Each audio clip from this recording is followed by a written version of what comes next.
आलसी ब्राह्मण। बहुत समय की बात है। एक गांव में एक ब्राह्मण अपनी पत्नी और बच्चों के साथ रहता था। उसकी जिंदगी में बेहद खुशहाल थी। उसके पास भगवान का दिया सब कुछ था। सुंदर सुशील पत्नी, होशियार बच्चे, खेत जमीन पैसे थे। उसकी जमीन भी बेहद उपजाऊ थी, जिसमें वो जो चाहे फसल उगा सकता था। लेकिन एक समस्या थी कि वो खुद बहुत ही ज्यादा आलसी था, कभी काम नहीं करता था। उसकी पत्नी उसे समझा समझा कर थक गई थी कि अपना काम खुद करो, खेत पर जाकर देखो, लेकिन वो कभी काम नहीं करता था। वो कहता, मैं कभी काम नहीं करूंगा। उसकी पत्नी उसके आलस्य से बेहद परेशान रहती थी, लेकिन वो चाहकर भी कुछ नहीं कर पाती थी। एक दिन एक साधु ब्राह्मण के घर आया और ब्राह्मण ने उसका खूब आदर सत्कार किया। खुश होकर सम्मानपूर्वक उसकी सेवा की। साधु ब्राह्मण की सेवा से बेहद प्रसन्न हुआ और खुश होकर साधु ने कहा कि मैं तुम्हारे सम्मान व आदर से बेहद खुश हूँ। तुम कोई वरदान मांगो। ब्राह्मण को तो मुंहमांगी मुराद मिल गई।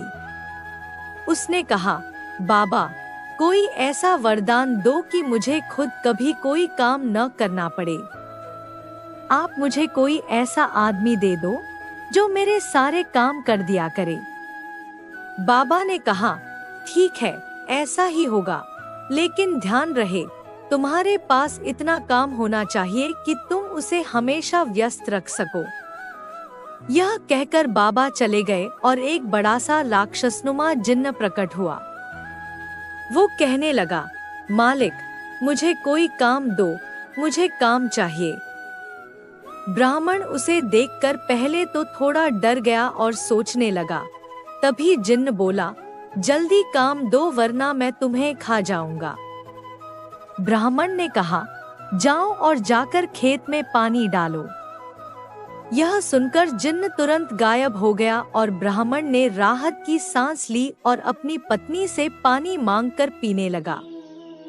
लेकिन जिन्न कुछ ही देर में वापस आ गया और बोला, सारा काम हो गया, अब और काम दो। ब्राह्मण घबरा गया और बोला कि अब तुम आराम करो, बाकी काम कल करना। जिन्न बोला, नहीं, मुझे काम चाहिए वरना मैं तुम्हें खा जाऊंगा। ब्राह्मण सोचने लगा और बोला, तो जाकर खेत जोत लो, इसमें तुम्हें पूरी रात लग जाएगी। जिन्न गायब हो गया। आलसी ब्राह्मण सोचने लगा कि मैं तो बड़ा चतुर हूँ। वो अब खाना खाने बैठ गया। वो अपनी पत्नी से बोला, अब मुझे कोई काम नहीं करना पड़ेगा, अब तो जिंदगी भर का आराम हो गया। ब्राह्मण की पत्नी सोचने लगी कि कितना गलत सोच रहे हैं उसके पति। इसी बीच वो जिन्न वापस आ गया और बोला, काम दो, मेरा काम हो गया, जल्दी दो वरना मैं तुम्हें खा जाऊंगा। ब्राह्मण सोचने लगा कि अब तो उसके पास कोई काम नहीं बचा, अब क्या होगा। इसी बीच ब्राह्मण की पत्नी बोली, सुनिए, मैं इसे कोई काम दे सकती हूँ क्या? ब्राह्मण ने कहा, दे तो सकती हो, लेकिन तुम क्या काम दोगी? ब्राह्मण की पत्नी ने कहा, आप चिंता मत करो, वो मैं देख लूंगी। वो जिन्न से मुखातिब होकर बोली, तुम बाहर जाकर हमारे कुत्ते मोती की पूंछ सीधी कर दो। ध्यान रहे, पूंछ पूरी तरह से सीधी हो जानी चाहिए। जिन्न चला गया। उसके जाते ही ब्राह्मण की पत्नी ने कहा, देखा आपने कि आलस कितना खतरनाक हो सकता है। पहले आपको काम करना पसंद नहीं था और अब आपको अपनी जान बचाने के लिए सोचना पड़ रहा कि उसे क्या काम दे।